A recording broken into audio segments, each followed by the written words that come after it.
You know, it's a bad sign that the first question to come to my mind when I heard about DC Comics' new character of color superhero was how long before she's brutally killed off?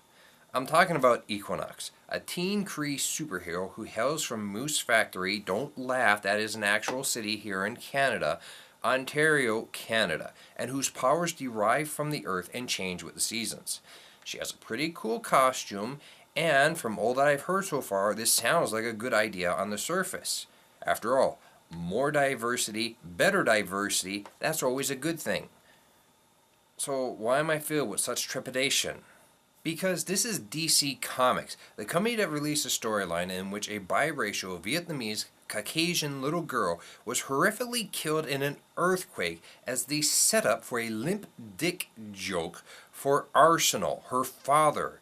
We're talking about DC Comics, which continues to erode and remove just about all of Dwayne McDuffie's contributions and hard work, mainly by trying to get rid of Jon Stewart as much as possible in order to promote their one right white Green Lantern, Hal Jordan.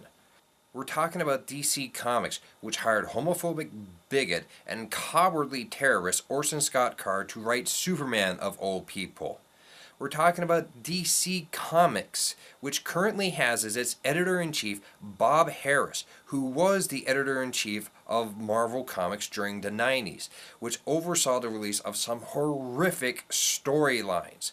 My more knowledgeable friends can tell you some pretty horrible stories about the stuff he released, but the ones I remember him for are for the prolonging of the Clone Saga for Spider-Man, as well as Onslaught, two of the worst storylines I ever read from the 90s. Now, some of you might be thinking I'm just being a bit too harsh on DC Comics, whereas Marvel has plenty to be held accountable for. And it is true, there is plenty for Marvel to be held accountable for. For example, they're still giving Dan Slott a paycheck. Dan Slott, who wrote not one, not two, but three very questionable subplots about rape that won't be considered rape because in New York, deception by sex is not considered rape. Marvel Comics also continues to employ Greg Land, a horrible artist who draws only from porn and only draws white porn actresses, if you've seen any pictures of him drawing Photon recently.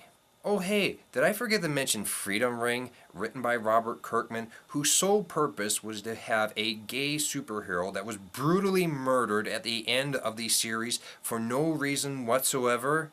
And that Robert Kirkman was like, oh, I didn't know it would be a bad thing. You think? Did I mention that Joe Quesada is still editor-in-chief of Marvel?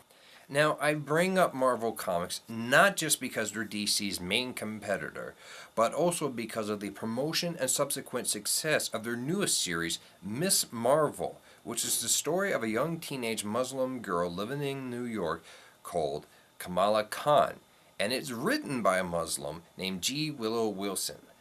I feel that it was the promotion and sale of this book that pushed DC to bring about Equinox in their series Justice League Canada. Can't believe they actually named it that. It's being written by Jeff Lemire, and it will be released in April. And well, to his credit, one, Jeff Lemire's heart appears to be in the right place, according to the interviews that I've read. He wants to bring about more diversity and different voices to the superhero landscape. Always good. Two, he knows he is a white guy writing about a young woman of color. So three, he went and he actually talked with young native people, one of whom was actual activists, a Cree activist, of whom he used to base the character of Equinox on. Now, the problem is, this is coming from DC Comics, which has some pretty spectacular racial fails in the past. In the most recent history, they've whitewashed both Onyx and Connor Hawke. Onyx, who is a black woman, and Connor Hawke, who is biracial Asian and white, the last I checked. What's more disturbing about that is that it was an artistic accident. Someone in quality control forgot to check that Onyx was a black woman. I will be buying this series as I really do want to check it out. And I really do want it to succeed every bit as much as Miss Marvel has and continues to succeed. I also believe that Jeff's heart is in the right place. But again, we're talking about DC Comics, which has shortchanged actual people of color who worked for them when they talked about the need for diversity within superheroes, as well as treated the characters of color horrendously. There's only so many times that I can stick my hand into a boiling pot of water and hope that I don't get burned in the process. I'm Triple J. That's all I've got left to say for this. Well, for now. Take care.